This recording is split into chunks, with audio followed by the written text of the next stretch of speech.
कि ठीक होंगे।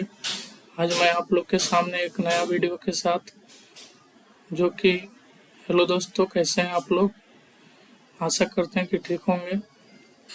आज मैं आप लोग के सामने एक नया वीडियो के साथ उपस्थित हूं जो कि बिहार शिक्षक भर्ती 4.0 के लिए अत्यंत महत्वपूर्ण वीडियो है। इसमें देखा जाए कि 3.0 में अधिकांश क्वेश्चन मेडाइवल हिस्ट्री से पूछा गया था, मध्यकालीन भारत से। उसको मद्देनजर रखते हुए मेडाइवल हिस्ट्री का जितना भी इम्पोर्टेंट प्रश्न है, हम आशा करते हैं कि इसमें कवर हो जाएगा, जिससे कि आप लोग को कोई परेशानी का सामना नहीं करना पड़ेगा। ट्री 4 में देखिए, पहला क्वेश्चन क्या कहता है, मुगल वंश का संस्थापक कौन था? तो देखिए, मुगल वंश जो था उसका संस्थापक बाबर रहता है। कौन था? बाबर था। पूछा जाए कि बाबर का जन्म जो है 1483 ईस्वी में हुआ था। उनके पिता जो थे उमर शेख मिर्जा फरगाना राज का शासक थे। बाबर गद्दी पर 8 जून 1494 ईस्वी को बैठता है और बाबर को 1507 ईस्वी को बादशाह की उपाधि दिया जाता है। अब बाबर का कितना पुत्र था? 4 गो पुत्र था। कौन कौन थे? हुमायूं, कमरान, अस्करी, हिंदाल। नेक्स्ट क्वेश्चन, आशा करते हैं कि आप लोग को ये क्वेश्चन समझ में आ गया होगा। नेक्स्ट क्वेश्चन देखिए क्या कहता है।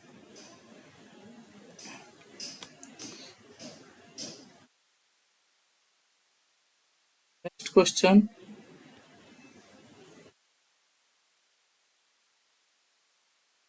देखिए नेक्स्ट क्वेश्चन है, किसके शासनकाल को तेलुगु साहित्य का क्लासिक युग कहा जाता है? देखिए, किसके शासनकाल को तेलुगु साहित्य का क्लासिक युग कहा जाता है? तो ये कहा जाता है कृष्णदेवराय। किसके शासनकाल को? कृष्णदेवराय के।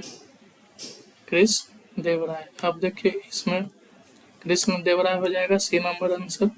अब इसका देखिए, कृष्णदेवराय के बारे में हम लोग कुछ जान लेते हैं। कृष्णदेवराय जो था, इसके शासनकाल में तेलुगु साहित्य के 8 को कवि रहते थे, जिसे अष्ट दिग्गज कहा जाता था। अब क्वेश्चन यहाँ पर यह उठता है कि इसमें 8 कवियों जो रहते थे कृष्णदेवराय के दरबार में, जिसमें सबसे प्रमुख कौन थे? तो सबसे प्रमुख जो हो जाएगा अलसनी पेदनम सब प्रमुख कवि थे। तेलुगु पितामह इसे कहा जाता था। कृष्णदेवराय ने तेलुगु में अमुक्त मालयाद एवं संस्कृत में जाम्बती, कल्याणम एवं उषा परिणय की रचना किया था। अब देखिए, इसके दरबार में, कृष्णदेवराय के दरबार में 2 गो पुत्रगाली आते हैं, जिसका नाम है डोमिंग पायस और बारबोसा। ये दोनों पुत्रगाली जो हैं, जो कृष्णदेवराय के दरबार में आते हैं, ये दोनों का नाम है डोमिंग पायस और बारबोसा। अब नेक्स्ट क्वेश्चन क्या कहता है? थर्ड नंबर क्वेश्चन देखिएगा। थर्ड नंबर क्वेश्चन, अकबर को हरम दल से मुक्ति कब हुआ था? देखिए, अकबर को हरम दल से मुक्ति कब हुआ था? देखिए, अकबर को जो हरम दल से मुक्ति है, जो 1562 ईस्वी में हुआ था। कब हुआ था? 1562 ईस्वी में। अब देखिए, अकबर का जन्म जो होता है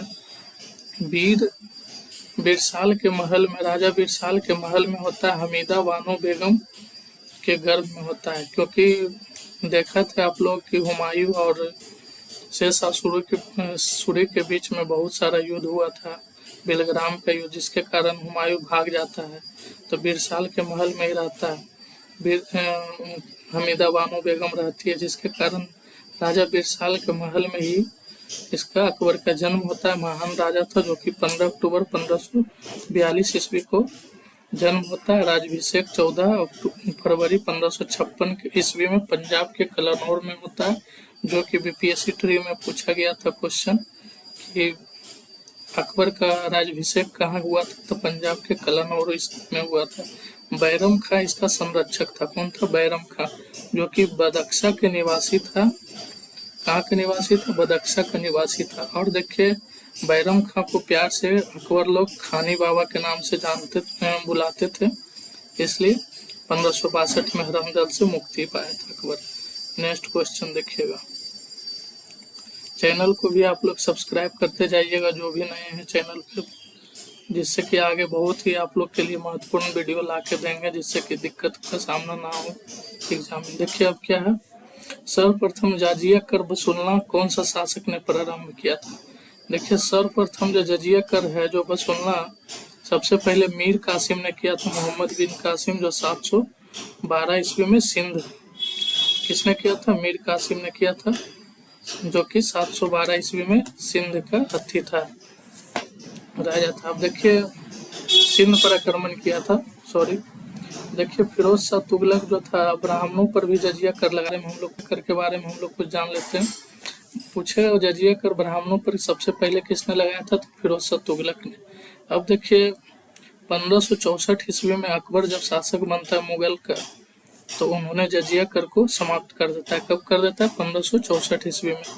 अब देखिए जजिया कर वसूलने का आदेश पुनः जो है औरंगजेब दे देता है 1579 ईस्वी में। कब दे देता है, 1579 ईस्वी में जजिया कर वसूलने का आदेश दे देता है। कौन दे देता है, औरंगजेब दे देता है, सॉरी। उसके बाद देखिए आगे मोहम्मद शाह जो रहता है शासक उत्तर मुगल काल का, जो 1720 ईस्वी में अंततः जजिया कर को समाप्त कर देता है। नेक्स्ट क्वेश्चन, आशा करते हैं आप लोग समझ पा रहे होंगे।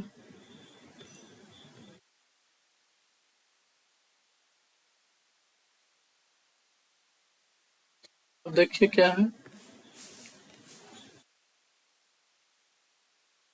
मुगल काल में मदद ए मास किसे कहा जाता था। देखिए मुगल काल में मदद ए मास, देखिए विभाग से बहुत सारा क्वेश्चन आने का उम्मीद रहता है एग्जाम में, जिसके कारण हम विभाग को ये सब जो है प्रशासन अर्थव्यवस्था इस सब पर विशेष ध्यान देकर क्वेश्चन को हम बनाए हैं। तो मुगल काल में मदद ए मास किसे कहा जाता था। तो देखिए मुगल काल में मदद ए मास जो है अनुदान में दी गई लगानहीन भूमि को कहा जाता था। किसे कहा जाता था, अनुदान में दी गई लगानहीन भूमि को कहा जाता था। मुगल काल में मदद ए मास किसे कहा जाता था, अनुदान में दी गई लगानहीन भूमि को। नेक्स्ट क्वेश्चन देखिएगा आप लोग क्या है, 10 साला नामक नवीन कर प्रणाली किसने शुरू किया था। अब देखिए 10 साला बंदोबस्त जिसको कहते हैं भूमि कर था 10 साला नामक राजा टोडरमल के द्वारा शुरू किया गया था। ये किसके शासनकाल में हुआ था, तो अकबर के शासनकाल में। किसके, तो अकबर के शासनकाल में हुआ था 10 साला बंदोबस्त। कब हुआ था, तो 1580 ईस्वी में हुआ था। अकबर जब के बारे में एक और, अकबर जब गुजरात विजय के दौरान सर्वप्रथम पुर्तगालियों से मिला था, तो इन्होंने प्रथम बार अकबर समुद्र देखा था। नेक्स्ट क्वेश्चन अब क्या है, नेक्स्ट क्वेश्चन देखिएगा, ध्यान दीजिएगा। ब्राह्मणों पर जजिया कर किसने लगाया था, तो अभी बताए थे हम, फिरोज शाह तुगलक ने लगाया था। अंतिम रूप से किसने खत्म किया था, तो मोहम्मद शाह, जो कि उत्तर मुगल काल का शासक था। अब ब्राह्मणों पर लगाया था फिरोज शाह तुगलक लगाया था। नेक्स्ट क्वेश्चन अब देखिए क्या कहता है, पुरंदर की संधि किसके बीच हुई थी। तो देखिएगा पुरंदर की संधि जो है, जो शिवाजी और जयसिंह के बीच हुआ था। किसके बीच हुआ था, शिवाजी और जयसिंह के बीच हुआ था। पुरंदर की संधि किसके बीच हुआ था, शिवाजी और जयसिंह के बीच हुआ था पुरंदर की संधि। कब हुआ था, तब 1665 ईस्वी में हुआ था। 1665 ईस्वी को पुरंदर की संधि होती है। किसके किसके बीच, शिवाजी और जयसिंह के बीच होता है। शिवाजी को कैद करके जयपुर के भवन में रखा जाता है। कहाँ रखा जाता है, जयपुर के भवन में रखा जाता है, जहाँ से शिवाजी भाग जाते हैं। नेक्स्ट क्वेश्चन क्या कहता है, ध्यान दीजिएगा आप लोग। देखिए गुरु तेग बहादुर की हत्या किसने किया था। अब देखिए सिखों के कैमे गुरु थे, गुरु तेग बहादुर 9वें गुरु थे। कैमे गुरु थे, 9वें गुरु। इनकी हत्या किसने किया था, तो औरंगजेब के द्वारा इनकी हत्या कर दिया गया था। किसके द्वारा, औरंगजेब के द्वारा। अब देखिए क्या होता है यहाँ पे, ये जो थे 1675 ईस्वी में इनको कहा गया था कि आप इस्लाम को स्वीकार कीजिए। इस्लाम धर्म को नहीं स्वीकार करने के कारण गुरु तेग बहादुर को औरंगजेब द्वारा 1675 ईस्वी में हत्या कर दिया जाता है। नेक्स्ट क्वेश्चन देखिएगा, ध्यान दीजिएगा। मुवैयान, देखिए मुवैयान नामक पद का जन्मदाता किसे माना जाता है? अब देखिएगा, मुवैयान नामक पद का जन्मदाता जो है बाबर को माना जाता है। किसे? बाबर को माना जाता है। अब देखिए बाबर के बारे में कुछ जान लेते हैं। पानीपत का जो प्रथम युद्ध हुआ था, जो बाबर के समय में हुआ था, कब हुआ था? तो 21 अप्रैल 1526 ईस्वी को बाबर और इब्राहिम लोदी के बीच में पानीपत का प्रथम युद्ध होता है, जिसमें कि बाबर विजयी होता है। अब देखिए खानवा का युद्ध, चंदेरी का युद्ध, ये सब बाबर के समय होता है। खानवा के युद्ध है जो 1527 में राणा सांगा और बाबर के बीच होता है। चंदेरी का युद्ध जो है 29 जून 1528 ईस्वी को मेदिनी राय प्लस बाबर के बीच होता है। तीनों युद्ध में, पानीपत के युद्ध, खानवा का युद्ध और फिर चंदेरी का युद्ध, तीनों के युद्ध में बाबर विजयी हुआ था। बाबर को जो पानीपत का प्रथम युद्ध था जिसमें विजयी होने के कारण उसे उदारता के लिए कलंदर की उपाधि से सम्मानित किया गया था। अब नेक्स्ट क्वेश्चन क्या है देखिएगा, 11 नंबर। समझ में आ रहा होगा तो वीडियो को सब्सक्राइब और लाइक कीजिएगा। अच्छा लग रहा होगा वीडियो तो जरूर सब्सक्राइब कीजिएगा, जिससे कि मेरा मनोबल बढ़ा रहे और आप लोग को एग्जाम ओरिएंटेड क्वेश्चन दे। देखिएगा नेक्स्ट क्वेश्चन, बाबर ने अपनी आत्मकथा की रचना किस भाषा में किया था? तो देखिए बाबर जो है अपनी आत्मकथा तुर्की भाषा में लिखा था। किस भाषा में लिखा था? तुर्की भाषा में लिखा था। नेक्स्ट क्वेश्चन अब देखिए क्या कहता है। अब देखिए क्या है, बाबर की बाबर की आत्मकथा कौन था? बाबरनामा। अब बाबरनामा का फारसी में अनुवाद किसने किया था? तो किसने किया था? अब्दुल रहीम खान खाना ने। अब्दुल रहीम खान खाना के द्वारा बाबर की आत्मकथा बाबरनामा का फारसी में अनुवाद किया गया था। अब नेक्स्ट क्वेश्चन क्या कहता है देखिएगा। नेक्स्ट क्वेश्चन, बाबर ने मुसलमानों को किस कर से मुक्त कर दिया था? देखिए बाबर ने जो मुसलमानों को था जो तमग्गा नामक कर से मुक्त कर दिया था। किस कर से मुक्त कर दिया था? तमगा नामक कर से। ये इंपॉर्टेंट क्वेश्चन है, ध्यान दीजिएगा आप लोग। तमगा नामक कर से मुक्त कर दिया था बाबर ने मुसलमानों को। अब देखिए कर 4 प्रकार के होते थे, जाजिया, जकात, खुम्स, खराज। अब देखिए जजिया जो था, जो गैर मुसलमानों से लिया जाने वाला कर था, जो मुस्लिम समुदाय में नहीं रहते थे, मुस्लिम नहीं थे, उससे जजिया लिया जाता था। जकात मुसलमानों से लिया जाता था। खुम्स जो था, जो लूटा हुआ भाग पर लगाया जाता था। खुम्स लूटा हुआ जो संपत्ति लूट कर जो अर्जित करते थे उस पर खुम्स लिया जाता था, लूटा हुआ धन से। खराज जो है भूमि कर था। जकात जो है मुसलमानों से लिया जाता था, 40वां भाग लिया जाता था। लोग अच्छा उम्मीद करते अच्छा समझ में आया होगा। देखिए बाबर ने मुसलमानों को किस कर से मुक्त किया था? तो तमग्गा नामक कर से मुक्त कर दिया था। नेक्स्ट क्वेश्चन अब क्या कहता है।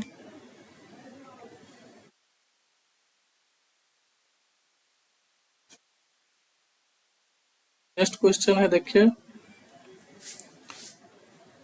हुमायूं ने कोहिनूर हीरा किस राजा से प्राप्त किया था? अब देखिए हुमायूं के बारे में कह रहा है, कोहिनूर हीरा किस राजा से प्राप्त किया था? तो ये किया था राजा विक्रमजीत सिंह से। किससे किया था? राजा विक्रमजीत सिंह से किया था। दिवंगत राजा विक्रमजीत सिंह के परिवार से किया था। हुमायूं ने कोहिनूर हीरा किस राजा से प्राप्त किया था? तो दिवंगत राजा विक्रमजीत सिंह के परिवार से प्राप्त किया था। नेक्स्ट क्वेश्चन क्या है देखिएगा, ध्यान दीजिएगा। नेक्स्ट क्वेश्चन है, 4 बाग बनाने की परंपरा किस राजा के समय शुरू हुआ था? तो देखिए चार बाग बनाने की परंपरा जो है अकबर के समय शुरू हुआ था। किसके समय शुरू हुआ था? अकबर के समय शुरू हुआ था। अब देखिए अकबर जो था, बताए थे हमीदा बानो बेगम के घर में जन्म हुआ था राजा बिरसाल के महल में। और देखिए दास प्रथा का अंत किया था 1562 ईस्वी में अकबर। अब 1562 में ही इसे हरम दल से मुक्ति मिला था। दीन इलाही का स्थापना अकबर के द्वारा ही किया जाता है 1582 ईस्वी में। और इलाही संबत की स्थापना कब किया जाता है? 1583 ईस्वी में। अब नेक्स्ट क्वेश्चन, उम्मीद करते होंगे आप लोग अच्छा से समझ पा रहे होंगे। नेक्स्ट क्वेश्चन देखिए क्या है। शेर शाह सूरी ने भूमि माप के लिए किस पद्धति को अपनाया था? देखिए, शेर शाह सूरी अफगान शासक था जो कि बिहार का सासाराम का बहुत ही शक्तिशाली शासक था। उसने भूमि माप के लिए किस पद्धति को अपनाया था? तो ये देखिए, सिकंदरी गज सिकंदरी सन की डंडी, ए और बी दोनों। तो इसका आंसर जो है ए और बी हो जाएगा, दोनों गज सिकंदरी या सन की डंडी दोनों अपनाया था। अब देखिए शेर शाह सूरी के बारे में कुछ जान लेते हैं। शेर शाह सूरी का बचपन का नाम फरीद खां था। क्या था? फरीद खां था। शेर शाह सूरी सूर्य वंश से संबंधित था। इसका पिता का नाम क्या था? हसन खां, जो कि जौनपुर के जमींदार थे। अब देखिए, शेर शाह के ही डर से हुमायूं भाग जाता है, जिसके गर्भ में हुमायूं के पत्नी के गर्भ में राजा बिरसाल के महल में अकबर पैदा होती है, हमीदा बानो बेगम के गर्भ में। अब देखिए, हुमायूं और शेरशाह के बीच में 2-3 गो युद्ध होता है, जिसमें बिलग्राम का युद्ध हो गया, चौसा का युद्ध हो गया, जिसमें कि हुमायूं हार जाता है। अब देखिए, रोहतासगढ़ का किला यकुना दिल्ली में निर्माण, जो मस्जिद है किला यकुना मस्जिद जो है दिल्ली में निर्माण किसने करवाया था? तो शेर शाह सूरी ने करवाया था। अब देखिए, इसके शासनकाल में प्रथा चलता था कबूलियत एवं पट्टा प्रथा। इसका शुरुआत किसने किया था? शेर शाह सूरी के द्वारा किया गया था। शेर शाह सूरी मरा था कैसे? तो उक्का नामक अग्नि शास्त्र चला रहा था, जिसके कारण उनकी मृत्यु हो गई थी अग्नि शस्त्र से। ठीक है। नेक्स्ट क्वेश्चन देखिएगा क्या है। नेक्स्ट क्वेश्चन, दीन ए इलाही धर्म को स्वीकारने वाला प्रथम हिंदू कौन था? देखिए, कौन था? तब बीरबल था। कौन था? बीरबल। दीन ए इलाही बताए थे अकबर के समय अकबर ने स्थापना किया था। इसको स्वीकारने वाला प्रथम हिंदू कौन था? तो हो जाएगा बीरबल। अब नेक्स्ट क्वेश्चन क्या कहता है देखिएगा। नेक्स्ट क्वेश्चन कह रहा है सर्वप्रथम, देखिए सॉरी गलती से लिखा गया, टाइप हो गया। सर्वप्रथम पितरादुरा का काम किस मकबरा से प्राप्त होता है? देखिए, सर्वप्रथम पितरादुरा का जो काम है, जो इतमाद उत दौला का मकबरा से प्राप्त होता है, जो कि नूर जहां थी, जहांगीर की पत्नी नूर जहां, इसके द्वारा उपयोग किया गया था, जो कि पूरा एकदम सफेद संगमरमर प्लस में डिजाइनिंग किया गया था। इसी से प्राप्त होता है इतमाद उत दौला के मकबरा से। अब देखिए, इतमाद उत दौला का उपाधि जो शेर जहांगीर के द्वारा नूर जहां के पिता को दिया गया था, इतमाद उत दौला से में मकबरा में पितरादुरा का काम किसने करवाई थी? तो नूर जहां के द्वारा करवाया गया था। अब देखिए, इस्लामी अलाई दरवाजा के बारे में आप लोग जानते होंगे। इस्लामी वास्तुकला का रत्न कहा जाता है अलाई दरवाजा को। अब देखिए, 1626 ईस्वी में बताए थे कि इतमाद उद दौला का मकबरा नूर जहां बेगम ने बनवाई थी। इतमाद उद दौला को उपाधि किसे दिया गया था? तो गियास बेग था, जो नूर जहां का पिता था, उसको जहांगीर के द्वारा दिया गया था। नेक्स्ट क्वेश्चन, चलिए नेक्स्ट क्वेश्चन आइए। सब्सक्राइब जरूर कीजिएगा चैनल को, जो भी पढ़ रहे हैं, जिससे कि आगे हम अच्छा क्वेश्चन लाने का प्रयास करेंगे। नेक्स्ट क्वेश्चन देखिएगा, इस्लामी वास्तुकला का रत्न किसे कहा जाता है? देखिए, अभी बताए थे इस्लामी वास्तुकला का रत्न किसे कहा जाता है? तो अलाई दरवाजा को कहा जाता है। किसे कहा जाता है? अलाई दरवाजा को। अब देखिए, यहाँ पे जैमियत खाना मस्जिद, अब हो गया अलाई दरवाजा, सीरी का किला व 1000 खंभा महल का निर्माण किसने करवाया था? तो अलाउद्दीन खिलजी के द्वारा करवाया गया था। किसने करवाया था? अलाउद्दीन खिलजी। अलाई दरवाजा भी अलाउद्दीन खिलजी हो जाएगा। सीरी का किला, 1000 खंभा महल, जैमियत खाना दरवाजा, अलाई दरवाजा, ये सब किसके द्वारा किया गया था? तो अलाउद्दीन खिलजी के द्वारा किया गया था। नेक्स्ट क्वेश्चन अब देखिए क्या है।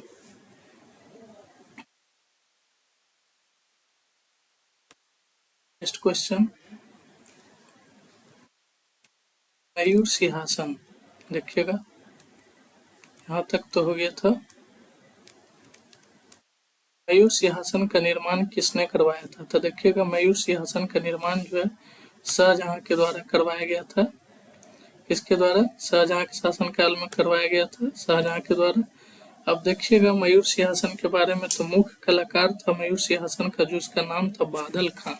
क्या नाम था? बादल खां।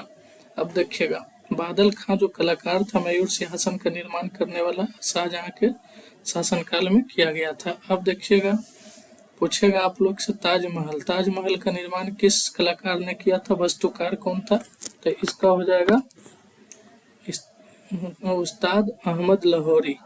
किसके द्वारा? ताजमहल का जो किया गया था जो उस्ताद अहमद लाहौरी के द्वारा किया गया था।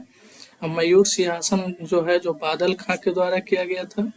अब देखिएगा यहाँ पे उदय सिंह की पुत्री शाहजहां जो था, जो उदय सिंह की पुत्री जगत गोसाई के गर्भ से, किसके गर्भ से? उदय सिंह की पुत्री जगत गोसाई की गर्भ से 1592 ईस्वी में जन्म हुआ था। किसका? शाहजहां का। इसका विवाह जो है अर्जुमंद बानो बेगम से हुआ था, जिसे इन्होंने मलिका ए जमानी की उपाधि से सम्मानित प्रदान किया था। किसने किया था? शाहजहां ने किया था। इसका जन्म कहाँ हुआ था शाहजहां के? तो उदय सिंह की पुत्री जगत गोसाई के गर्भ में हुआ था, 1592 ईस्वी में जन्म हुआ था। अब विवाह हुआ था अर्जुमंद बानो बेगम से।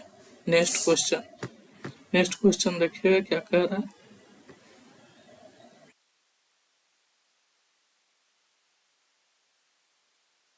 20 नंबर क्वेश्चन देखिए क्या कह रहा है। मयूर सिंहासन का वास्तुकार कौन था?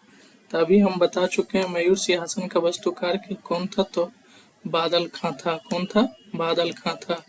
अहमद लाहौरी, उस्ताद अहमद लाहौरी किसका वास्तुकार था? तो ये था ताजमहल का। ताजमहल का दोनों किसके काल में बनवाया गया था? तो शाहजहां के काल में बनवाया गया था। नेक्स्ट क्वेश्चन अब देखिएगा क्या कह रहा है। सॉरी, नेक्स्ट क्वेश्चन 20 नंबर था, थोड़ा सा वेट कीजिएगा। 20 नंबर क्वेश्चन यहाँ तक हो गया था। 21 देखिएगा। 21 नंबर क्वेश्चन क्या कह रहा है।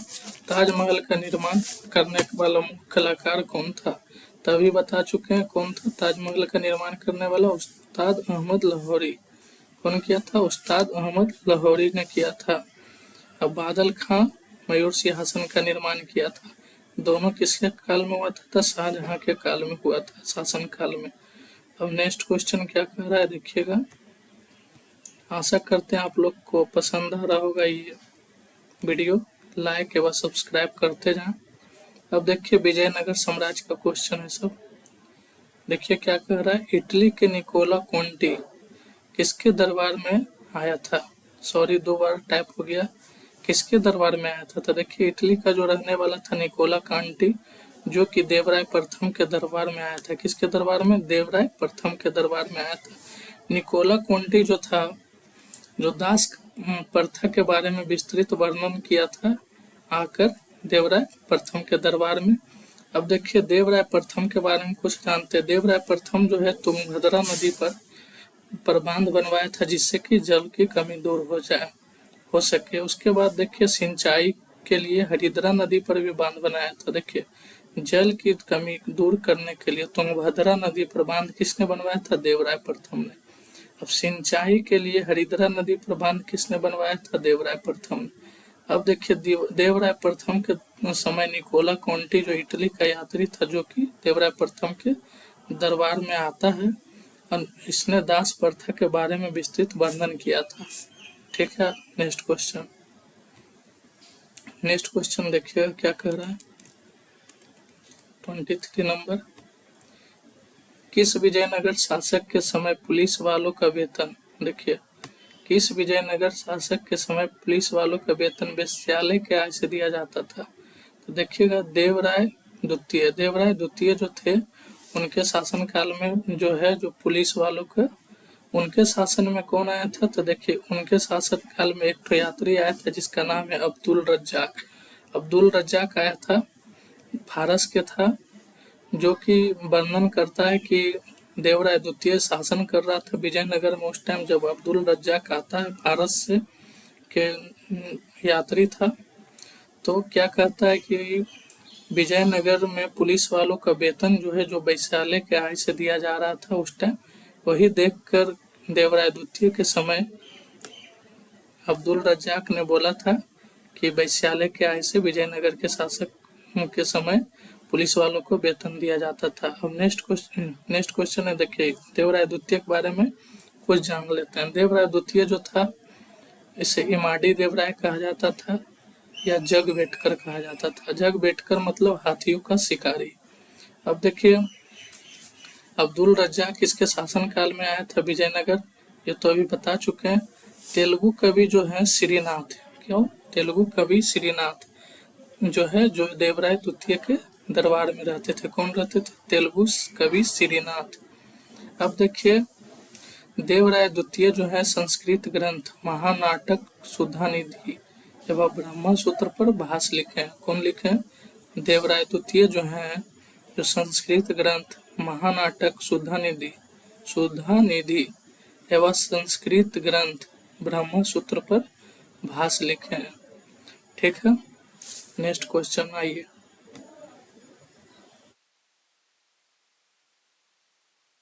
क्वेश्चन देखिएगा क्या कह रहा है, किस विजयनगर शासक के समय अब्दुल रज्जाक आया था। अब देखिए हम अभी बता चुके हैं अब्दुल रज्जाक किसके शासनकाल में आया था, तो देवराय द्वितीय के शासनकाल में आया था। किसके काल में आया था? तो देवराय द्वितीय के शासनकाल में कौन आया था? अब्दुल रज्जाक। इन्होंने ही बोला था कि वेश्यालय से पुलिस वालों का वेतन दिया जा रहा है, वेश्यालय के आय से, सॉरी। नेक्स्ट देखिएगा क्या है, किस विजयनगर शासक के समय डोमिंग पायस यात्री आया था। अब देखिए डोमिंग पायस के बारे में 25 नंबर क्वेश्चन। डोमिंग पायस और बारबोसा, कौन सा? बारबोसा, दो गो पुर्तगाली यात्री थे, दोनों ही कृष्णदेवराय के शासनकाल में आए थे। कृष्णदेवराय, जो कि कृष्णदेवराय तुलु वंश का महान शासक था। विजयनगर का तुलु वंश का महान शासक बोला जाए तो कौन था? कृष्णदेवराय। कृष्णदेवराय के ही शासनकाल में कौन कौन पुर्तगाली आते हैं? तो डोमिंग पायस, एक बारबोसा। अब देखिएगा कृष्णदेवराय के समय में आठ सर्वश्रेष्ठ कवि रहते थे, जिन्हें अष्ट दिग्गज कहा जाता था, जिसमें बता चुके हैं सबसे प्रमुख जो थे अलसनी पेद्दन थे, जिन्हें कि तेलुगु का पितामह कहा जाता था। ठीक है, नेक्स्ट क्वेश्चन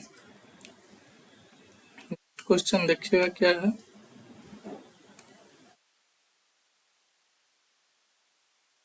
अमुक्त माल्याद की रचना किसने किया है। अभी देखिए अमुक्त माल्याद की रचना किसने किया है, तो ये कृष्णदेव राय ने किया था। किसने किया? कृष्णदेव राय। तुलु वंश का महान शासक था, विजयनगर के तुलु वंश का महान शासक कृष्णदेव राय थे, जिन्होंने अमुक्त माल्याद की रचना की है। इन्हीं के दरबार में 8 कवि रहते थे, तेलुगु कवि, जिसे अष्ट दिग्गज कहा जाता था। अलादी पेद्दनम सबसे प्रमुख कवि थे।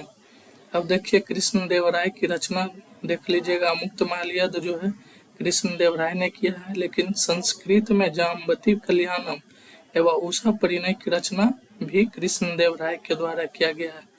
अमुक्त माल्याद जो है तेलुगु भाषा में लिखा गया है कृष्णदेव राय के द्वारा, लेकिन वही पूछेगा कि संस्कृत में, तो संस्कृत में जाम्बती कल्याणम एवं उषा परिणय की रचना कृष्णदेव राय के द्वारा ही किया गया है, जो कि तुलु वंश का महान शासक था, जिसके दरबार में बारबोसा एवं डोमिंग पायस पुर्तगाली यात्री आए थे। नेक्स्ट क्वेश्चन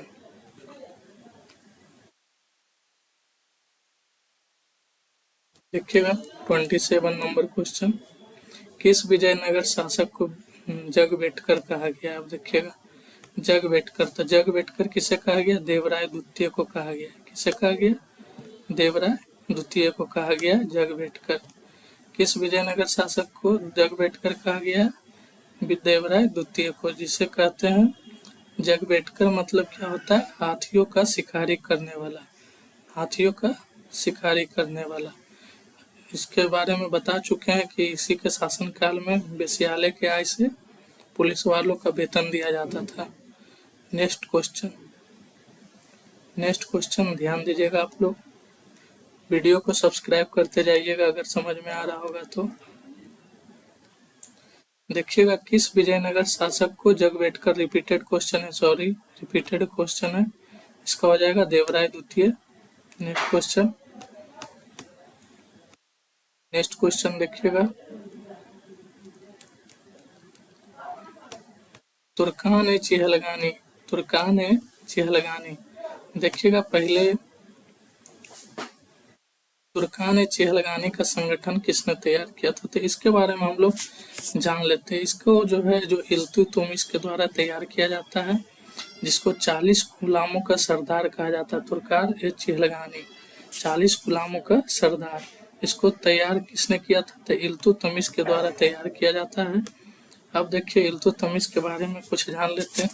सर्वप्रथम दिल्ली के अमीरों को, देखिए इल्तुतमिश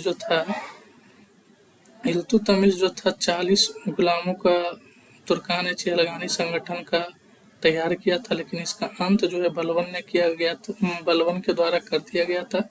इल्तुतमिश जो है कुतुबुद्दीन ऐबक का गुलाम एवं दामाद था। सर्वप्रथम दिल्ली के अमीरों को दमन किसने किया था, तो इल्तुतमिश के द्वारा ही किया गया था। अब देखिए, कुतुबुद्दीन ऐबक जब की मृत्यु होता है, उस समय जो इल्तुतमिश जो था, जो बदायूं का गवर्नर था। लेकिन उसके बाद क्या होता है, इल्तुतमिश जो है आराम शाह की हत्या के बाद करके इल्तुतमिश दिल्ली की गद्दी पर बैठ जाता है 1211 ईस्वी में।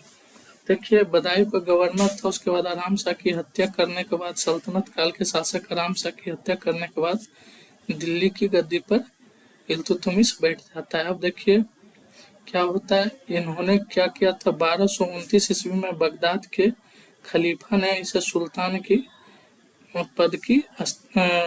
पद की प्राप्त हुआ था इल्तुतमिश को। उसके बाद हौज सुल्तानी का निर्माण दिल्ली कुहना के निकट इल्तुतमिश के द्वारा करवाया गया था। अब देखिए, तुर्कान चिहलगामी जो संगठन इल्तुतमिश बनाया था, जो 40 गुलामों का संगठन था, उसे बलबन के द्वारा विनाश कर दिया जाता है। अब देखिएगा नेक्स्ट क्वेश्चन क्या है, दीवान बंदगान विभाग को कहा जाता है, किस विभाग को कहा जाता है। अब देखिए, दीवान बंदगान जो है दासों का विभाग था, किसे कहा जाता है, दासों का विभाग को कहा जाता है।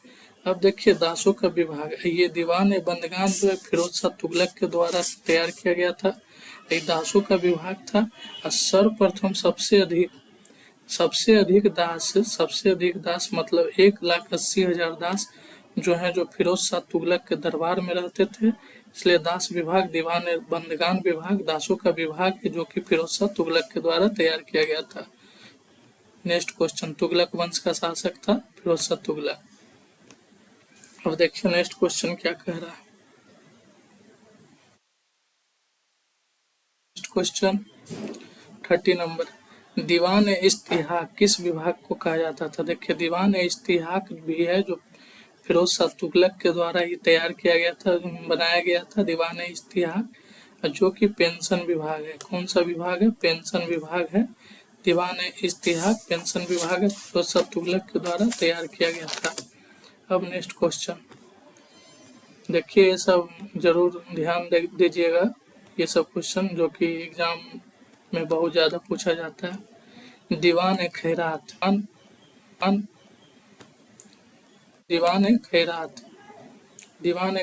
किस विभाग को कहा जाता है। देखिए, दीवान खैरात जो है दान विभाग को कहा जाता है। कौन सा विभाग को कहा जाता है, दान विभाग को।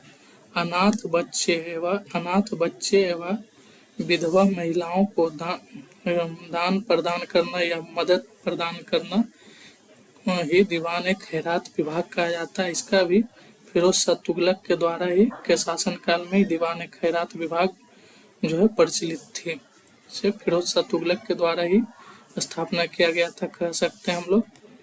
नेक्स्ट क्वेश्चन क्या है देखिएगा, फिरोज शाह तुगलक पहले देखिए जियाउद्दीन बर्नी एवं शम्स सिराज को संरक्षण भी प्रदान किया था। कौन? फिरोज शाह तुगलक। किसको किसको? जियाउद्दीन बर्नी एवं शम्स सिराज को संरक्षण प्रदान किया था फिरोज शाह तुगलक ने। इन्होंने ही दान विभाग की रचना किया था, दान विभाग की स्थापना किया था, जिसमें कि अनाथ बच्चे व विधवा महिलाओं को मदद पहुंचाता था। इसी के समय में फिरोज शाह तुगलक के ही समय में सबसे अधिक दास भी रहता था, 1,80,000 दास। नेक्स्ट क्वेश्चन देखिएगा आप लोग। 32 नंबर, अमीर ए कोई किसे कहा जाता था? अमीर ए कोई विभाग जो था जो किसे कहा जाता था? तो ये कहा जाता था कृषि विभाग को कहा जाता था। इसकी स्थापना किसने किया था? तो फिर मोहम्मद बिन तुगलक के द्वारा किया जाता है। अब मोहम्मद बिन तुगलक के द्वारा किया जाता है, कृषि विभाग है। अब मोहम्मद बिन तुगलक के समय ही बहुत ही इम्पोर्टेंट क्वेश्चन है, इबन बतूता जो है रेहाला के लेखक हैं, जो कि मोरक्को के यात्री हैं। इबन बतूता जो कि MBT के दरबार में, मोहम्मद बिन तुगलक के दरबार में आते हैं 1333 ईस्वी में। उन्होंने ही रेहाला नामक पुस्तक की रचना किए हैं। कौन किए हैं? तो इबन बतूता, जो कि 1333 ईस्वी में मोरक्को से मोहम्मद बिन तुगलक के दरबार में आया था। अमीर कोही किससे संबंधित है? कृषि विभाग से, और जो कि मोहम्मद बिन तुगलक के द्वारा स्थापना किया गया था। नेक्स्ट क्वेश्चन,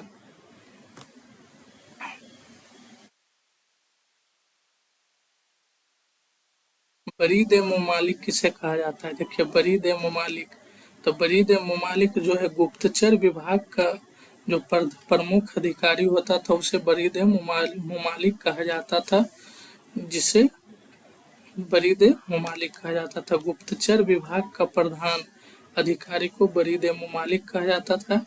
ऐसे ठीक है। नेक्स्ट क्वेश्चन, अब देखिएगा नेक्स्ट क्वेश्चन,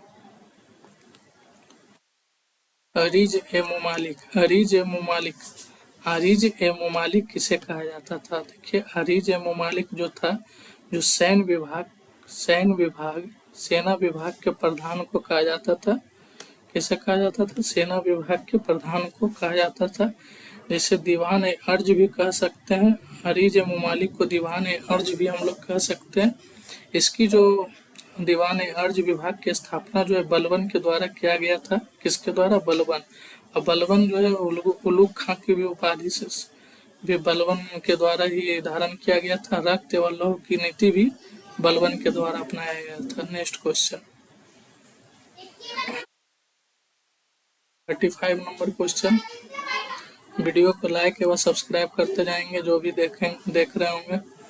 अमीरों को मकसद ए अली कहकर कौन है? अमीरों को मकसद ए अली या तो अपने कहकर कौन पुकारता था? तो ये पुकारता था बहलोल लोधी। लोधी वंश का संस्थापक था। कौन? बहलोल लोधी था, जो कि अमीरों को मकसद ए अली कहकर पुकारता था, बहुत इज्जत देता था। अब देखिए दिल्ली पर प्रथम अफगान पूछा जाएगा। दिल्ली पर प्रथम अफगान राज्य की स्थापना किसके द्वारा किया गया था? तो बलहोल लोधी के द्वारा किया गया था। अब बलहोल लोधी के द्वारा ही बलहोल सिक्का चलाया गया था। किसके द्वारा? बलहोल लोधी के द्वारा ही एगो सिक्का चलाया गया था, जिसका नाम है बलहोल सिक्का। अमीरों को मकसद ए अली कहकर कौन पुकारता था? तो लोधी वंश का संस्थापक बलहोल लोधी। नेक्स्ट क्वेश्चन, वीडियो को लाइक एवं सब्सक्राइब करते जाइएगा। नागरकोट, देखिए नागरकोट के ज्वालामुखी मंदिर बहुत इंपॉर्टेंट घटना। नागरकोट के ज्वालामुखी मंदिर को तोड़कर ज्वालामुखी मंदिर के मूर्ति को तोड़कर मांस तौलने के लिए कसाई को किस शासक ने दे दिया था? देखिए ज्वालामुखी मंदिर पर क्या किया था, ये किसने किया था? सिकंदर लोधी के द्वारा दिया जाता है। सिकंदर लोधी ने क्या किया था? ज्वालामुखी मंदिर की मूर्ति को तोड़कर उसके टुकड़ों को मांस तोड़ने के लिए कसाई को दे देता है। किसने? सिकंदर लोधी। इन्होंने सिकंदर लोधी कौन था? तो ये बलहोल लोधी का पुत्र था, जो कि बल्होल लोधी के बाद लोधी वंश के शासक बनता है। उसके बाद इन्होंने 1504 ईस्वी में आगरा शहर का स्थापना करता है। कब करता है? 1504 ईस्वी में।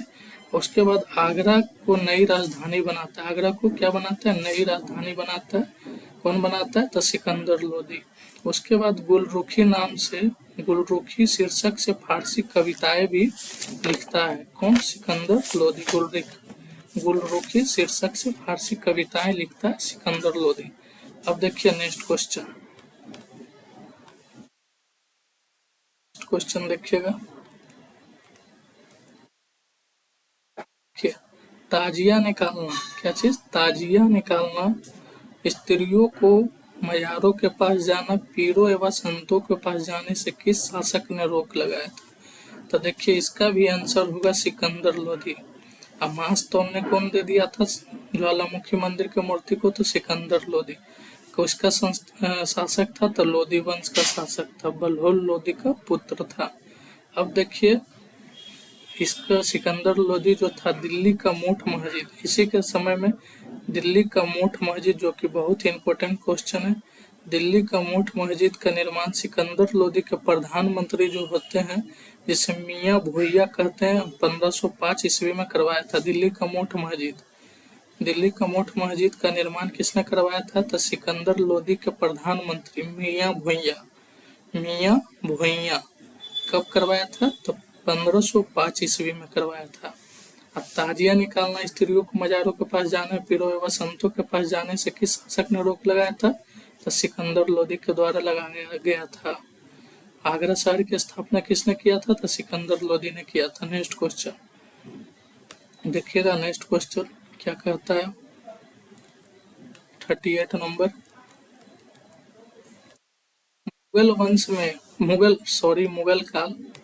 मुगल काल में पर्ती किस भूमि को कहा जाता था? देखिए मुगल काल में पर्ती जो है किस भूमि को कहा जाता था? तो ये कहा जाता था 1 या 2 वर्ष। देखिए वह भूमि जिस पर हर वर्ष खेती हो नहीं, वह भूमि जिस पर कभी नहीं खेती हो नहीं, वह भूमि जिस पे 1 या 2 वर्ष के अंतराल पर खेती हो। जी हाँ, देखिए पर्ती उस भूमि को कहा जाता था, वह भूमि जिस पर 1 या 2 वर्ष के अंतराल पर खेती हो, उसे पर्ती भूमि कहा जाता था मुगल काल में। अब देखिएगा मुगल काल में चाचर, देखिए भूमि के 3-4 प्रकार का था। एक तो पर्ती, एक तो पुलाज, एक तो चाचर, एक तो बंजर। पर्ती किसे कहा जाता था? जिसपे 1 या 2 वर्ष के अंतराल पर खेती हो। पुलाज किसे कहा जाता था? जिसपे नियमित रूप से खेती हो, मतलब 1 साल में 2 फसल हो।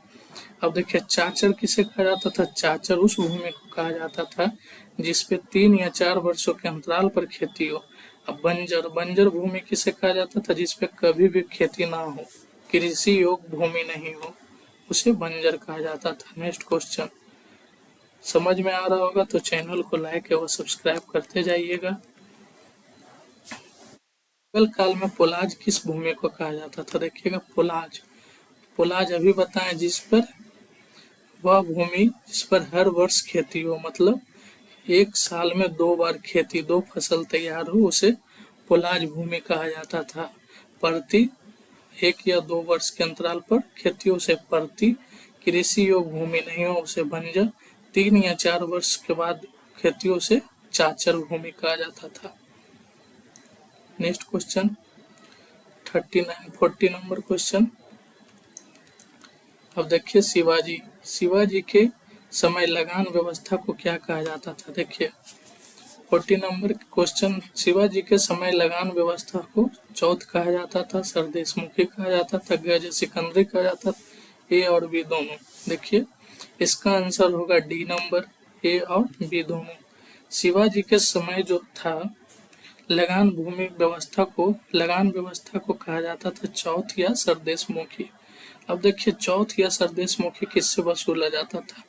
वह भूमि जो जहाँ मुगलों का शासन है, वह दक्कन राजाओं का शासन था, वहां से चौथ या सरदेशमुखी कर लगाया जाता था, जो कि मराठा साम्राज्य के द्वारा वसूला जाता था शिवाजी के समय। और वो की सरदेशमुखी जो है, जो 10% अधिक था चौथ से। चौथ कितना लिया जाता था? तो 25%। चौथ कितना वसूला जाता था? 25%। और सरदेशमुखी जो है, जो 10% अधिक, मतलब 34% सरदेशमुखी लिया जाता था। किससे लिया जाता था? तो वैसा जगह भूमि जहाँ मुगल शासक, मुगलों का शासन हो तथा दक्कन राजाओं का शासन हो, वहां से वसूला जाता था शिवाजी के समय चौथ व सरदेशमुखी। ठीक है, नेक्स्ट क्वेश्चन देखिए क्या कहता है। नेक्स्ट क्वेश्चन,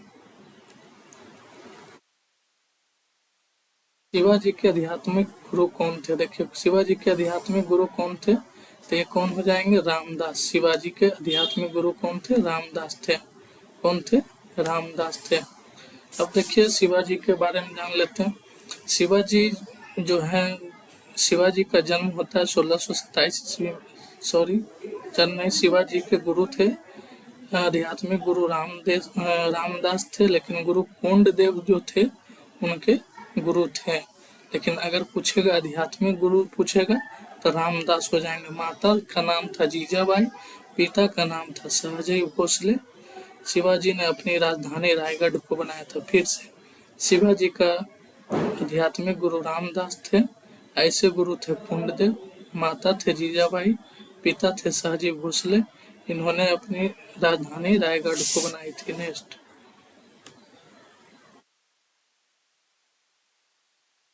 अकबर ने जगत गुरु की उपाधि से किसे सम्मानित किया था? तो किसे किया था? तो हरि विजय सूरी को किया था।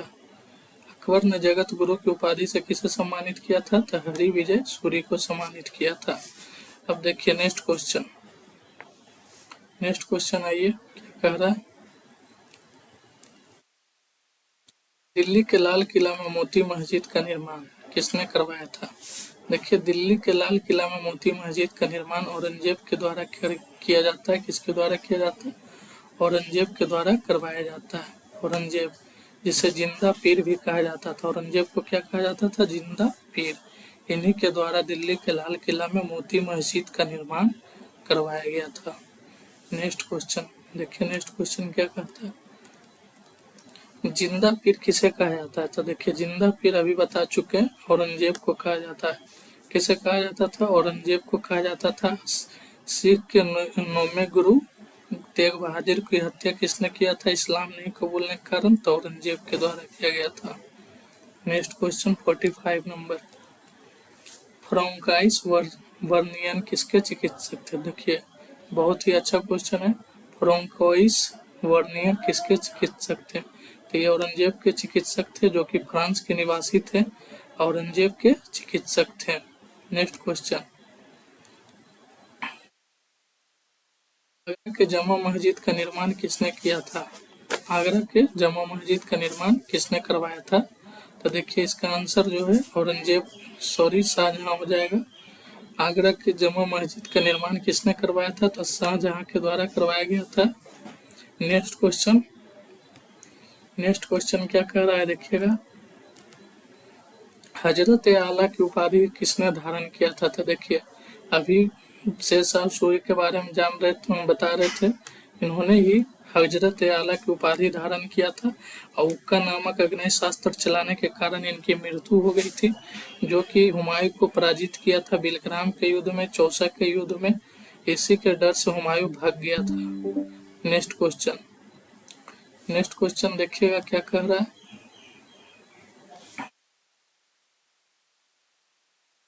10 साला बंदोबस्त कब शुरू किया गया था? तभी बता चुके। 10 साला बंदोबस्त 1580 ईस्वी में, 1580 ईस्वी में सॉरी, अकबर के शासनकाल में हुआ था।